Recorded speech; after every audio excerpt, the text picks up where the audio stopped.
복음으로 푸는 마가복음 강의 22번째 시간입니다. 복음으로 푸는 마가복음 강의 22번째, 오늘 제목은 씨 뿌리는 자 비유입니다. 씨 뿌리는 자 비유라는 제목으로 하나님의 말씀 준비하도록 하겠습니다. 오늘부터 이제 마가복음 4장을 나누게 되는데요. 앞선 3장까지의 말씀들은 예수님이 속죄주이심을 말씀했습니다. 예수님이 속죄주이심을 말씀하는데 이제 4장과 5장은 예수님이 천국의 주인이심을 말씀합니다. 2장, 3장에서 예수님이 기사와 이적을 베푸시는데요. 그것은 기사와 이적을 베푸신 그 자체가 목적이 아니라 기사와 이적을 베푸시는 권능을 보여주시면서 당신이 죄를 사해 줄 수 있는 권능자, 즉 속죄주이심을 보여주시는 것이었습니다. 죄사함이 없이는 천국 백성이 될 수가 없습니다. 하나님이 인간의 죄를 용서하여 깨끗하게 하시고 하나님 백성으로 삼아 천국으로 인도해 가시는 겁니다. 그래서 이것을 지난주에는 예수님께서 예수님의 가족이라고 말씀하셨어요. 이것이 예수님의 가족입니다. 예수님이 십자가 대속으로 구원하여 주시고 하나님 백성 되게 하신다는 것을 믿는 자들, 그 믿음이 하나님의 일이다라는 말씀을 드렸죠. 교회 봉사홍신이 하나님의 일이 아니고 그 믿음이 하나님의 일 하는 거라고요. 그 믿음을 가진 자들이 예수님의 가족이 된다는 것이었습니다. 그 맥락에서 지금 이어지는 말씀이 나오고 있는 겁니다. 예수님께서 그런 맥락에서 지금 뭔가 우리에게 말씀을 주시게 되는 건데, 자, 그렇게 3장까지는 예수님이 속죄주이심을 말씀했는데 이제 4장부터는 예수님이 하나님의 아들이시자 천국의 주인이심을 말씀합니다. 이 구조는 매우 논리적이면서 은혜로운 구조죠.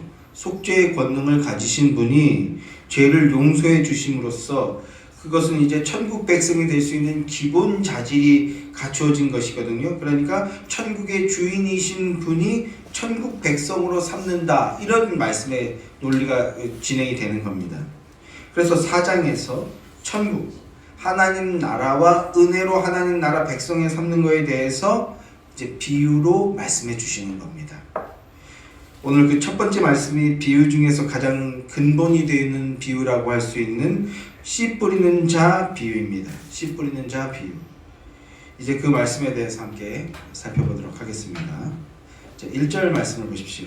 예수께서 다시 바닷가에서 가르치시니 큰 무리가 모여들거늘 예수께서 바다에 떠있는 배에 앉으시고 온 무리는 바닷가 육지에 있더라, 이렇게 말씀하고 있죠. 예수님께서 바닷가에서 말씀을 가르치고 계시는데 또 큰 무리, 많은 사람들이 모여들었다 합니다. 예수님은 그래서 배에 올라 앉으시고 거기서 말씀을 하시고 무리들은 육지에 앉아서 말씀을 듣는다 합니다. 그런데 무슨 말씀을 하십니까? 오늘 나눌 말씀이죠. 2절부터 9절까지 말씀 다시 한번 함께 읽겠습니다. 2절부터 9절까지 말씀입니다. 함께 시작.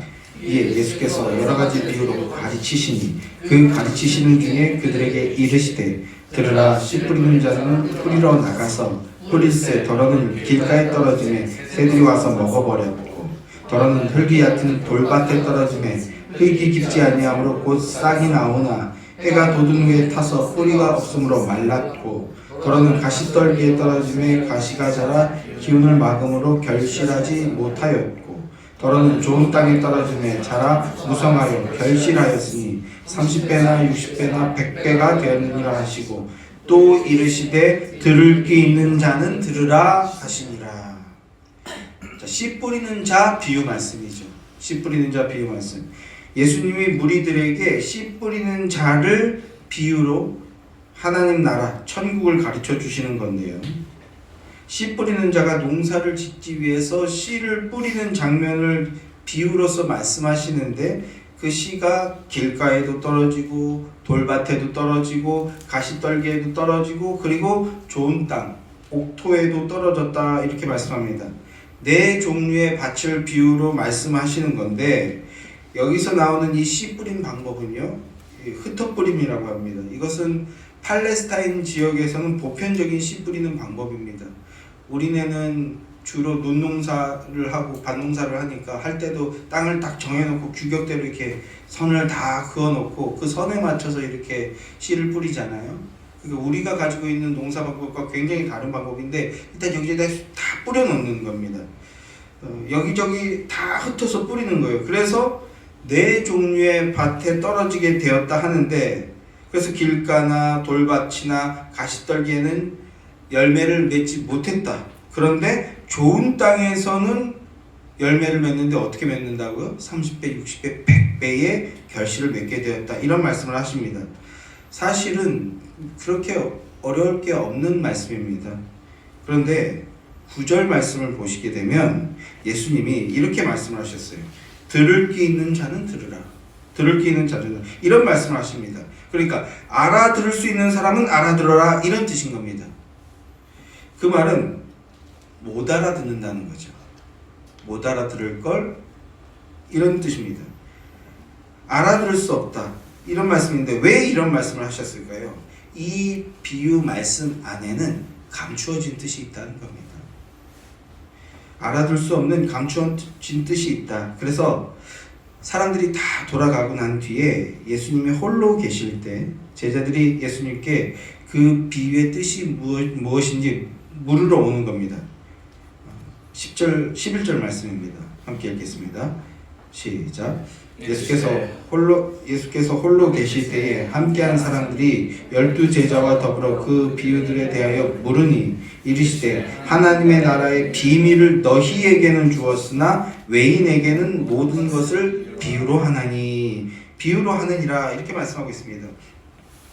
씨 뿌리는 자 비유를 말씀하신 이유가 뭡니까? 하나님 나라, 천국, 하나님 나라 천국의 비밀을 알려주려고 한다는 겁니다. 그런데 여기 또 하나의 단서가 달려있죠. 뭡니까? 너희에게는 알려주겠는데 외인들에게는 비유로 한다는 겁니다. 외인들에게는 비유로 한다. 예전 성경에는요, 너희에게는 또 저희에게는 이렇게 표현을 해서 구분했어요. 저희, 외인들. 지난주 말씀을 이어서 생각해 보시면 밖에 서 있는 자들이죠. 저희 외인들, 밖에 서 있는 자들, 그들에게는 알려주지 않기 위해서 비유로 말씀했다. 이렇게 말씀해 주시는 겁니다. 여기서 우리가 분명하게 잡아야 할 것이 하나가 있는데, 우리가 흔히 우리도 이렇게 얘기를 하다 보면 비유법을 많이 써서 말을 하게 되잖아요. 저도 약간 그런 쪽인데 굳이 이상한 습관이 들어서 비유를 들어서 말했다가 망치는 경우가 더 많은 그런 경우가 있는데, 그런데 우리가 흔히 비유를 쓸 때는 어떨 때 비유를 씁니까? 딴에는 쉽게 설명해서 알아듣기 쉽게 하려고 비유를 많이 씁니다. 혹은 이미지화 시켜서 이거를 선명하게 만들어 보겠다. 그러니까 잘 이해시키려고, 쉽게 하려고 비유를 많이 쓰는데, 그런데 예수님께서 비유를 사용하신 이유는요, 뭐라고요? 쉽게 하려고 하는 게 아니라 알아듣지 못하게 하기 위해서라고 하시는 겁니다. 알아들을 자는 알아듣고 알아듣지 못할 자는 못 알아듣게 하기 위해서, 그래서 그 뜻을 풀어서 가르쳐 주지 않으면 못 알아듣게 하겠다. 그래서 비유로 하신다는 겁니다. 이 자체도 굉장히 의문이 드는 말인데요. 근데 사실은 또 못 알아들을 말은 아닙니다. 논리적이나 어법상 이해 못할 말들은 아니세요. 그런데 결국은 못 알아듣는 모습들을 보게 되는 거죠. 그게 뭔지 좀 더 생각해 보시게 되면 좋겠는데, 그런데 주님께서 왜 그렇게 하시는가? 본문 12절 말씀을 함께 읽어보겠습니다. 시작. 이는 그들로 보기는 보아도 알지 못하며 듣기는 들어도 깨닫지 못하게 하여 돌이켜 죄사함을 얻지 못하게 하려 함이라. 왜 비유로 말씀하셨다고요? 이는 보기는 보아도 알지 못하며 듣기는 들어도 깨닫지 못하며, 그리고 돌이켜 뭐 하지 말라고요? 죄사함 얻지 못하게 하기 위해서, 그래서 비유로 하는 거다. 못 알아듣게 해야 말씀을 들어도 깨닫지 못한다. 그래야 죄사함을 받지 못한다. 이런 말씀을 하는 겁니다. 이게 뭡니까? 이 말은 하나님이 구원받고자 하는 자들의 그 구원을 막으신다. 그런 말 아닙니까? 그러면 이 말은 우리 입장에서 너무나 충격적인 말이 아닐까요? 하나님 나라를 가르쳐 주시고 그래서 구원을 얻게 하려고 왔다면, 그렇다면 못 알아듣는 사람이 없도록 누구라도 알아들을 수 있게, 그리고 알아들을 때까지 쉽게 꾸준히 이렇게 잘 설명해 줘서 그래서 구원함을 얻게 해줘야 되는데, 그렇게 해도 될까 말까인데, 그런데 못 알아들을 사람은 못 알아듣게 해서 죄사함을 받지 못하게 하고 알아들을 사람만 알아듣게 하겠다, 이렇게 말씀하시는 겁니다. 이게 도대체 무슨 말일까요? 예수님이 지금 무슨 말씀하시는 걸까요? 자, 13절 말씀을 보십시오. 또 이르시되 너희가 이 비유를 알지 못할진대 어떻게 모든 비유를 알겠느냐, 이렇게 말씀하세요. 씨 뿌리는 자 비유 말씀이 모든 비유의 기초가 되는 말씀이라는 뜻입니다. 그러니까 이 말씀에 대해서 바른 이해를 가지게 되면 나머지 다른 비유들도 모두 이해하게 된다, 바른 이해를 가지게 된다, 이런 말입니다. 그런데 좀 안타까운 이야기를 한 가지 말씀을 드리자면, 성경 속의 이 큰 무리들과 마찬가지로 그동안 이 땅의 많은 교회와 성도들도 비슷한 상황들을 경험했던 것 같습니다. 그동안 많은 설교자들이 이 씨 뿌리는 자 비유를 설교하면서 어떻게 설교해 왔었느냐 하는 것입니다. 저도 그런 설교를 많이 들었었는데요. 이를테면 너희들이 지금 무슨 땅이냐, 무슨 밭이냐, 어떤 영적 상태냐, 이런 설교죠. 그래서 길가 신앙이면 안 된다, 돌짝밭 신앙도 안 된다, 좋은 땅이 되어야 된다, 옥토가 되라, 이런 설교를 우리는 그동안 많이 들어왔다는 겁니다. 그래서 스스로의 힘과 노력으로 내면의 그 더러운 불순물들을 제거해내라, 돌짝밭 같다면 그 돌멩이 같은 것들을 캐내고 가시덤불에 있다가 하면 그것들을 다 잘라내는 그런 노력과 수고를 해내라. 그래서 내 심령의 밭이 좋은 땅이 되게 해라, 내 신앙이 옥토의 신앙이 되게 해라, 이런 주장들을 해왔었고, 그리고 성도들은요 어떻게 반응해 왔습니까? 그 설교에 아멘 해왔었다는 거죠. 여러분, 그 설교라고 듣고 그래서 아멘 했다면요, 그건 사실은 예수님이 있든 없든 상관이 없는 이야기가 되어버립니다. 예수님이 없어도 가능한 얘기가 되어버려요. 이걸 좀 어려운 말로 신인협력설이라고 하는데요. 신인협력설이라고 하는데, 하나님의 존재는 그저 내 수고를 거들어주고 하나님을 부정하는 게 아니에요. 하나님을 인정하는데, 근데 그 하나님은 내 수고를 거들어주고 그리고 내 믿음의 어떤 행위에 합당한 반응을 내어주는 존재. 그래서 나와 함께 하나님이 나와 함께 구원을 만들어가는 존재, 그런 존재로 여긴다라는 겁니다. 목사가 이렇게 말하죠. 옥토의 신앙이 되라. 옥토의 신앙이 되기 위해서 뭐 해야 됩니까? 그러면 기도도 지금 그 정도 기도가 좀 안 돼요, 여러분. 그러니까 기도도 더 많이 하고, 그럼 기도 더 많이 하려면 어떻게 해야 돼요? 수요 예배 나오고, 철야 예배 나오고, 새벽 예배 나오고. 아멘이십니까? 믿음이 없는 자들이요, 이렇게 되는 거죠. 기도도 더 많이 하고, 그리고 헌금도 더 많이 하고, 더 열심히 헌신하고, 더 열심히 봉사하고, 더 열심히 섬겨라. 그럼 그 하나님이 수고와 그 믿음을 받아주실 거다, 이렇게 된다는 거죠. 그런데 그동안 이 말에 많은 사람들이 어떻게 반응했다고요? 아멘하고 순종했단 말입니다. 여기 계신 분들은 지금 아무도 아멘 안 했는데 그동안 많은 사람들이 아멘하고 순종했단 말입니다. 그러면 어떻게 그렇게 되는가? 어떻게 그런 일들이 벌어지는가? 좋은 땅이 되면 어떻게 된다고 말씀하고 있습니까? 30배, 60배, 100배의 열매를 맺게 된다, 이렇게 말씀하는 거예요. 30배, 60배, 100배의 결실. 또 그 결실은 저마다 마음의 소원과 기대에 따라 달라지는 거겠죠. 그래서 그러니 어느 정도의 수고와 인내가 들어가는 것은 마땅한 것이다 라고 생각하며 과도한 헌신과 과도한 헌금과 이런 것들을 해왔다라는 겁니다. 30배, 60배, 100배가 기다리니까. 여러분, 씨 뿌리는 자 비유에 대한 이런 해석과 그리고 그런 믿음은 전혀 잘못된 이해와 믿음입니다. 그건 거짓 믿음이에요. 도대체 그 말을 따른다면 도대체 우리가 어떻게 하고 그리고 어느 정도 해야 우리가 옥토의 신앙, 좋은 땅이 되는 거겠습니까? 어느 정도 해야 되는 거예요? 예수님께서 알아들을 자는 알아듣게 하고 못 알아들을 자는 못 알아듣게 하겠다고 비유로 말씀하셨는데 그래서 그런 꼴이 나타나게 되는 겁니다. 못 알아듣는 거예요. 못 알아듣는 거. 그 의미가 무엇이겠습니까? 예수님이 말씀하신 의도가 무엇일까요? 그 의미를 알기 위해서 이사야서 6장을 알아야 됩니다. 이사야서 6장을 한번 보겠습니다. 이사야서 6장 8절부터 10절까지만 읽겠습니다. 시작. 여호와께서 이르시되 가서 이 백성에게 이르기를 9절부터 읽겠습니다. 원래 8절부터 13절까지 읽으려고 그랬는데 너무 설명이 많아지더라고요. 그래서 9절 10절만 읽겠습니다. 시작.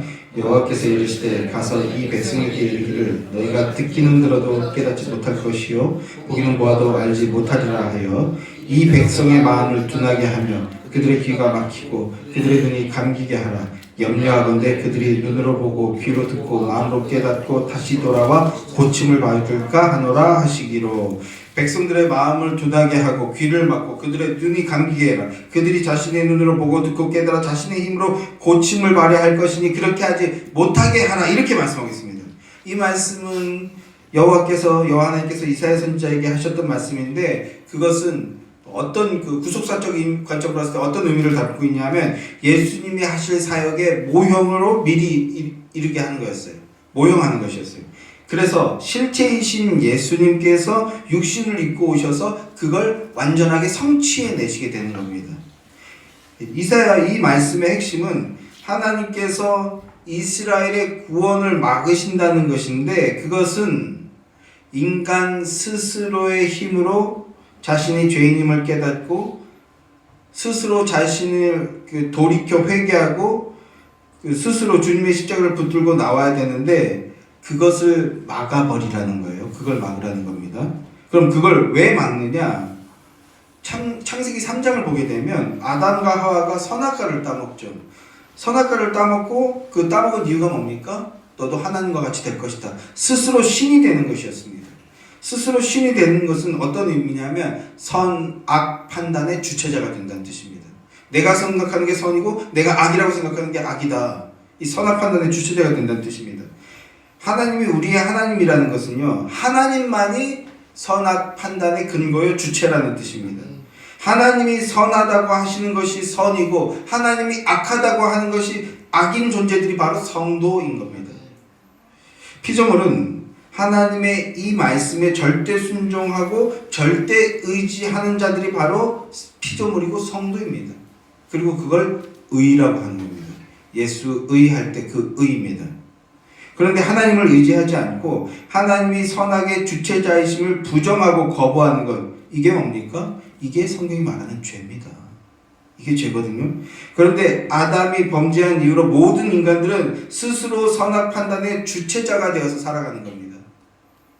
애기가 태어나자마자 울죠. 왜 울어요? 사실 자세히 보면 눈물도 안 흘려요. 왜 울어요? 나 배고프니까 내 배를 채워라. 자기 판단의 주체자로서 행동하는 겁니다. 아주 사소한 예지만 우린 태어나면서 모두 선악 판단의 주체자로서 살아가게 되는 겁니다.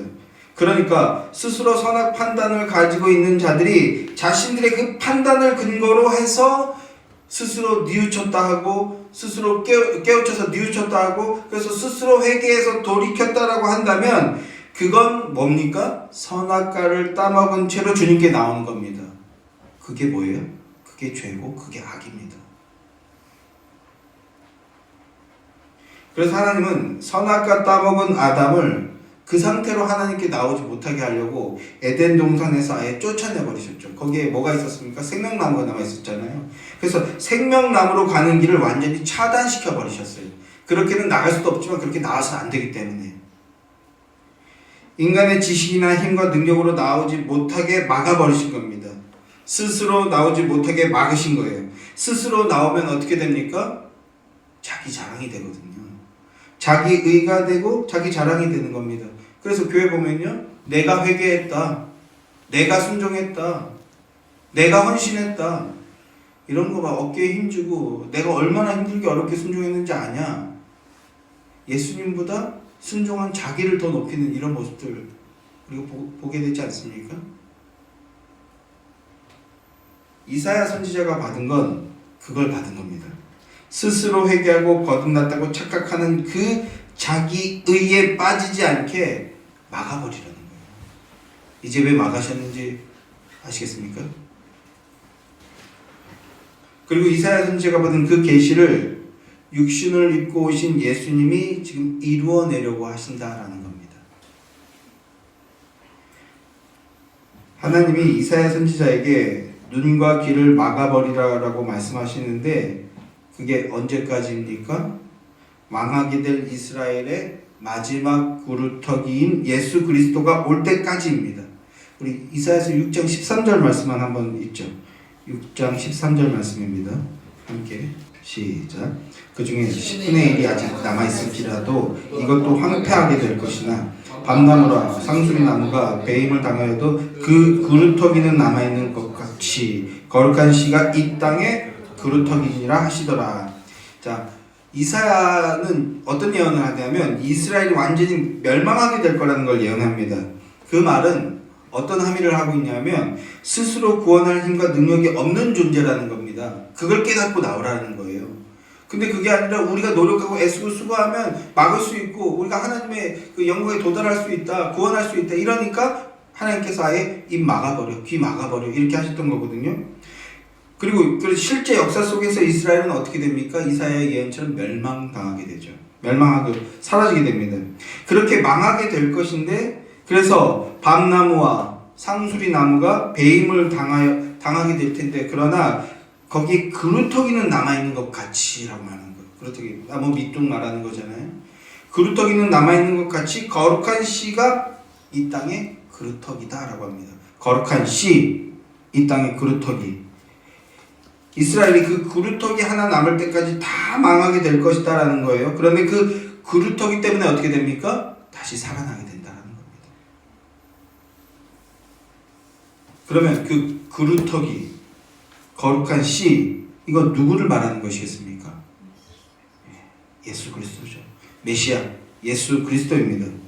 창세기 3장 15절이 그 예언한 여인의 후손, 여인의 후손이 뱀의 머리를 상하게 할 것이다. 그분이 다시 살리고 회복시키는 거룩한 씨인 거죠. 믿음의 조상이라고 불리는 아브라함도 하나님께 의롭다함을 받게 됐는데 그 근거가 뭡니까? 하나님이 땅과 자손을 주신다는 것을 이걸 믿었어요. 아이를 낳을 수 없는 사람인데 그럼에도 하나님께서 후손을 주실 것이다. 그 믿음을 고백했습니다. 그런데 그 믿음이 아브라함이 의인되게 하는 건데 아브라함이 믿은 그 믿음이 뭡니까? 이삭 주신다라는 겁니까? 아니죠. 우리가 언약식을 읽으면서 충분히 배웠지 않습니까? 예수 그리스도 메시아가 올 것이다라는 그 믿음이었습니다. 하나님의 씨, 자손을 주신다는 그 약속을 믿었어요. 그러자 의인이라고 칭함을 받게 되는데 이 아브라함의 믿음에 대해서 갈라디아서 3장 16절에서 뭐라고 말씀합니까? 오직 한 사람을 가리켜 자손들이라고 하지 않고 단수 자손이라고 말했는데 오직 한 사람을 가리켜 내 자손이라고 하셨으니 곧 그리스도라. 이렇게 말씀하고 있지 않습니까? 아브라함도 오실 예수를 믿는 믿음이 있었습니다. 그러자 의인이라는 칭함을 받게 되는 거였어요.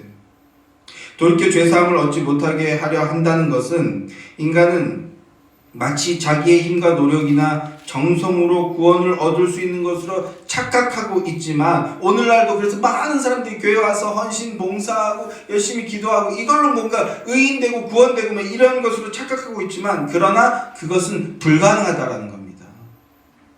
그걸 알아야 된다는 거예요. 오히려 그 상태를 그대로 방치해 두면 심판의 대상인 상태로 그대로 있게 되기 때문에 영원한 멸망을 받게 될 것입니다. 그래서 영원한 그 멸망을 받지 않도록 하기 위해서 무엇 하시는 겁니까? 제한을 두시는 겁니다. 막아버리시는 거예요. 그러니까 그건 뭡니까? 하나님의 긍휼입니다. 긍휼. 듣지 못하게 하라는 건 하나님의 긍휼을 베풀어 주시려고 하는 겁니다. 그러면 여자의 후손이자 구루터기이자 거룩한 씨로 오시는 분이 무슨 일을 하시는가? 자, 오늘 본문 14절부터 다시 보시겠습니다. 본문 14절 말씀입니다. 자, 짧으니까 힘있게 같이 읽어볼까요? 시작. 뿌리는 자는 말씀을 뿌리는 것이니라. 이제 설명을 해주시는데 예수님이 당신과 함께 있는 자들, 예수님의 영적인 가족인 것이죠. 말씀 앞에 있고 말씀을 듣는 자들이니까 그들에게 이제 비유를 해석해 주십니다. 이것이 알아들을 자는 알아듣게 되는 원인이자 능력인 겁니다. 예수님 앞으로 나와서 예수님의 말씀을 듣는다라는 거예요. 자, 그렇게 비유를 해석해 주시는데 먼저 씨 뿌린다는 것은 말씀을 뿌리는 것이다 이렇게 얘기하십니다. 우리는 좀 더 세부적으로 들어가면요, 정확하게 표현하면 복음을 뿌리는 것이다 라고 보시면 됩니다. 말씀이라고 그래가지고 신학 지식이나 혹은 사변적인 지식 아무거나 다 말씀이 되는 게 아니고요, 그 신학 지식이 방향이 가리키는 게 뭡니까? 예수 그리스도 복음입니다. 그러니까 복음을 뿌리는 것이다 라고 하면 됩니다. 여러분, 오늘 이 설교 제목이 뭡니까? 씨 뿌리는 자 비유입니다. 씨 뿌리는 비유가 아니고요, 씨 뿌리는 자에 대한 비유라는 겁니다. 그러니까 전체 성경으로 보게 된다면 여자의 후손이자 그루터기이자 거룩한 씨로 오신 분이 사람들의 눈이 감기고 귀가 막혔는데, 그런데 씨앗을 뿌려서 결실을 거둔다는 그런 이야기인 겁니다. 그동안은 씨 뿌리는 것, 그래서 밭에 대한 비유로 우리가 받아왔는데 그건 잘못 받은 것이고요. 그게 아니라 씨 뿌리는 자가 씨앗을 뿌려서 결실을 거둘 거다, 이 얘기라고요. 예수님이 씨를 뿌리러 오셨다는 건데, 그러면 예수님 자신이 씨가 되어 주신다는 겁니다. 예수님이 하나님의 말씀이시잖아요. 말씀이 씨입니다. 말씀이 씨. 지금 말씀이 씨라고 말씀하고 있잖아요. 천지를 창조하신 그 말씀이 사람이 되어 이 땅에 오셔서 말씀을 뿌리고 계신 겁니다. 그 말씀하고 있는 겁니다. 이 비유가 예수님 자신에 대한 말씀을 하고 있는 거라고요. 자, 그렇게 말씀을 뿌리는데, 말씀을 뿌린 밭 중에서 이제 네 가지의 유형이 등장하게 되는데요. 첫 번째 밭이 어떤 밭입니까? 길가죠. 길가. 15절 말씀을 보면 함께 읽을까요? 시작. 말씀이 길가에 뿌려졌다는 것은 이들을 가리킴이니 곧 말씀을 들을 때에 사탄이 즉시 와서 그들에게 뿌려진 말씀을 빼앗는 것이요. 말씀이 뿌려진 사람들의 영적 상태를 이제 말하게 되는 것인데, 씨앗이 떨어졌는데 땅에 뿌리조차 내리지 못했다고 합니다. 왜요? 사탄이 와서 말씀을 빼앗아 가버렸대요. 사탄이 와서. 무슨 뜻입니까? 이걸 잘못 이해해서 그러면 사탄의 능력이 하나님의 말씀보다 강하거나 혹은 하나님의 말씀을 줬다 뺐다 할 수 있는, 맞설 수 있는 어떤 능력이 있는 그런 존재다, 그런 뜻이 아닙니다. 그런 뜻이 아니고요, 길가라는 것은요, 길과 가까이 있지만 그러나 길에서 떨어져 있는 위치에 있다는 거죠. 그러니까 주님의 말씀을 듣기는 하지만, 교회에 오기는 하지만, 그래서 설교를 듣기는 하지만 복음을 들었다는 전제에서요, 복음을 받지 않는 상태라는 겁니다. 말씀에 관심이 없는 거예요. 복음에 관심이 없는 겁니다. 왜요? 왜 그럴까요? 이미 그 마음 안에 사탄의 것들이 가득 차 있기 때문입니다. 사탄이 주는 기쁨과 영광과 육신의 쾌락과 만족, 혹은 인문학, 혹은 사상, 이런 것들이 이미 그 안에 가득 차 있어서 그런 것들로 기쁨과 영광을 누리는 상태이기 때문에 복음이 들어갈 자리가 없는 거예요. 복음에 관심이 없는 거죠.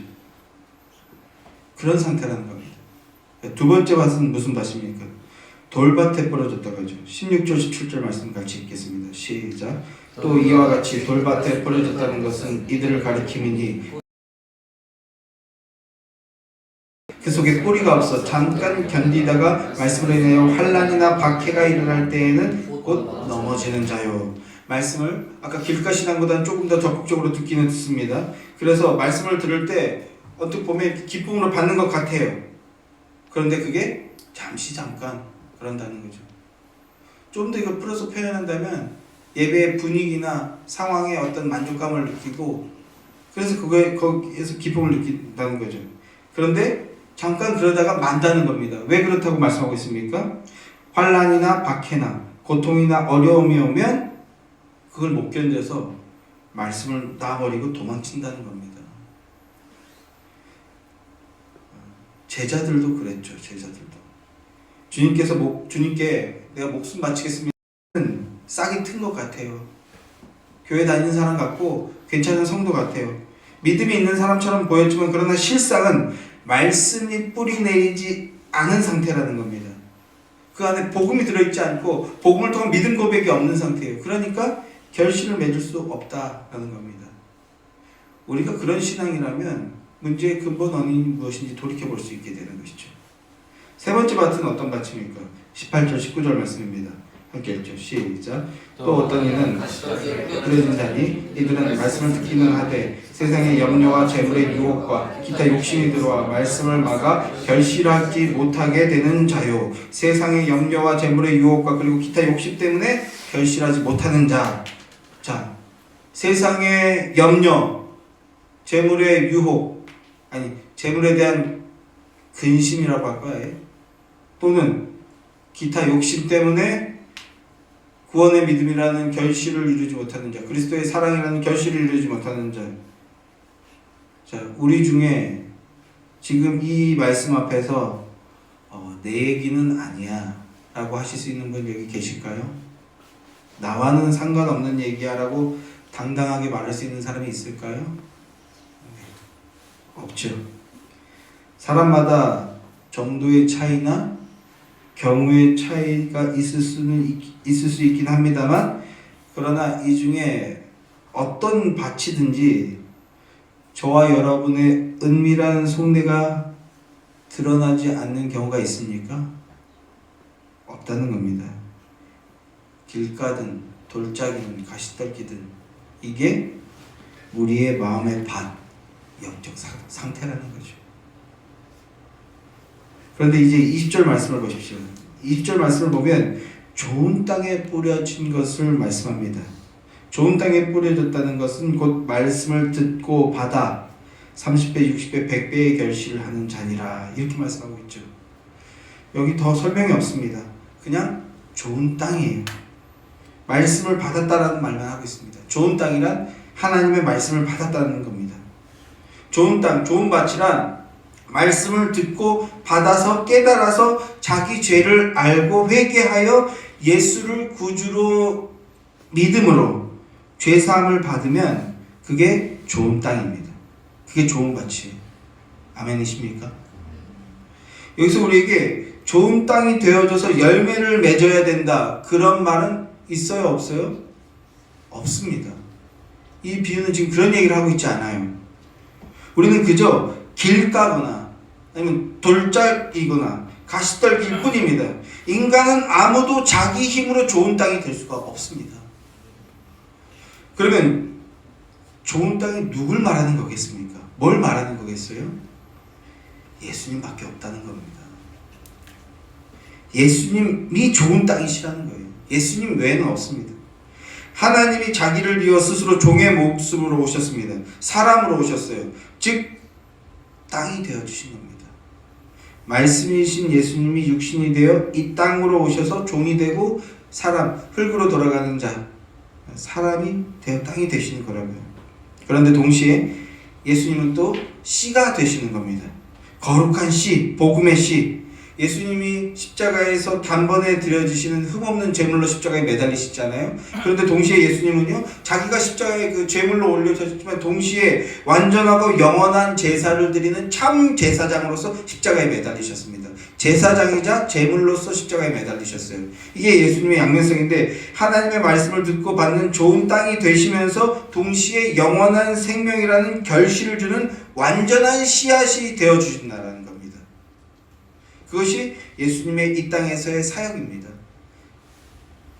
요한복음 12장 23절을 말씀을 보시게 되면 예수께서 대답하여 이르시되 인자가 영광을 얻을 때가 왔도다. 내가 진실로 진실로 너희에게 이르노니 한 알의 밀이 땅에 떨어져 죽지 아니하면 한 알 그대로 있고 죽으면 많은 열매를 맺느니라. 이렇게 말씀하고 있습니다. 무슨 말씀입니까? 누구 얘기하는 거예요? 예수님 말씀하시는 거죠. 예수님 자신께서 십자가를 앞두고 이 말씀을 하신 건데, 한 알의 밀이 된다라는 건 우리 이야기가 아니에요. 결론적으로 이제 이 말씀을 복음으로 받아 그 예수가 밀이 되어서 우리가 새싹이 돋았다라고 한다면 거기서 적용적으로 우리도 밀이 되자라고 말할 수 있는데, 이 과정을 생략하고 우리가 밀알되자, 헌신하자라고 하면 결국은 또 엉뚱한 얘기하게 되는 거라고요. 자, 우리 이야기가 아니고 예수님 자신의 이야기입니다. 내가 십자가에서 죽을 것이다. 그래서 인자가 영광을 얻을 때가 왔다는 건 당신께서 십자가 지실 때가 되었다는 그 말씀입니다. 대속의 십자가가 예수님의 영광이라는 거예요. 그 죽음이 영광이라는 겁니다. 한 알의 밀, 이 씨앗이거든요. 이 한 알의 씨앗이 땅에 떨어져 죽음으로 많은 열매를 맺게 된다는 거예요. 몇 배의 열매를 맺게 된다는 겁니까? 몇 배라고 말씀하고 있어요? 30배, 60배, 100배의 열매를 맺게 되는 겁니다. 그러니까 이 30배, 60배, 100배의 열매를 맺게 된다는 건 무슨 이야기입니까? 우리가 헌신하고 헌금하면 10,000원 헌금했으면 30배면 얼마예요? 60배면 얼마고? 아, 그러면 요번에 한번 제대로 투자 한번 하자. 이런 게 아니고, 그런 이야기가 아니고, 당장은 형편이 어렵고 힘들어도 미래를 내다보면 아껴서 헌신하면 30배, 60배, 100배로 돌아오게 된다. 그런 인간적인 이야기가 아니고, 하늘의 밀, 하늘의 씨앗이신 예수님이 우리를 위해 십자가에 달리심으로써 우리의 열매가 되어주신다는 겁니다. 예수님이 30배, 60배, 100배라는 겁니다. 그리고 그 안에서 우리도 그 씨의 열매가 되어진다. 하나님 나라 백성이 되어진다라고요. 그러니까 우리가 정말로 복음을 듣고 회개하며 예수님을 구주로 믿게 된다면, 그러면 우리가 또 그 30배, 60배, 100배가 되는 겁니다. 우리가 30배, 60배, 100배라는 거예요. 하나님이 맺어내신 열매들이라는 뜻입니다. 그리고 그 일을 위해서 지금 마가복음 4장에서는 예수님께서 전진해 나가고 계신 거예요. 그 열매를 맺으려고. 예수님이 좋은 땅이시고 예수님이 좋은 씨가 되셔서 그의 죽으심으로 우리에게 30배, 60배, 100배의 열매를 맺어주셔야지 우리가 예수님을 믿게 되고, 그래서 우리가 그 안에서 좋은 땅, 좋은 밭이 되어진다는 겁니다. 이게 예수님의 복음의 능력입니다. 그런 사랑하는 성도 여러분, 우리를 위해 좋은 땅이자 좋은 씨가 되어주신 예수 그리스도를 구주로 믿는 여러분들이 되시기를 주님의 이름으로 축원합니다. 예수님을 찾아왔던 큰 무리들, 많은 사람들은 보기는 보아도 알지 못하며 듣기는 들어도 깨닫지 못하는 자들이었습니다. 예배당에 와서 하나님 말씀이라고 무언가 열심히 듣지만 그 안에서 우리의 죄를 대신해서 죽으시고 부활하신 예수 그리스도를 만나지 못한 자가 바로 그 들어도 깨닫지 못하는 자들입니다. 그런 이들은 그저 자기의 의와 열심이라는 썩어질 열매만 내어놓다가 심판받게 될 것입니다. 그러면 들음으로 깨닫고 알게 되는 자는 누구라고요? 인간의 그 어떤 힘과 능력으로도 되지 않음을 아는 자, 그리고 우리를 위해 썩어질 씨가 되어주시는 예수 안에 있는 자, 그리스도의 복음을 믿고 듣고 따르는 자, 그가 들음으로 깨닫고 죄사함을 얻어 이 땅에서 좋은 땅이 되어 열매 맺는 삶을 살아드리고, 그리고 영원한 하나님 나라에서 영원한 기쁨과 영광의 삶을 살아드리게 될 자들이라는 것입니다. 다시 한번요. 우리가 거듭나고 그리고 거룩해지는 것은 썩어질 씨, 인간의 혈과 육이 아닙니다. 그것으로는 안 된다는 겁니다. 생명 쪽에서 우리에게 와야 되는 거예요. 생명을 가진 쪽에서. 썩지 아니하신 예수 그리스도가 우리에게 영원한 생명의 말씀을 주시는 씨 뿌리는 자이십니다. 오늘 본문 말씀은 좋은 땅이 되자는 비유가 아니고 씨 뿌리는 자 비유라고요.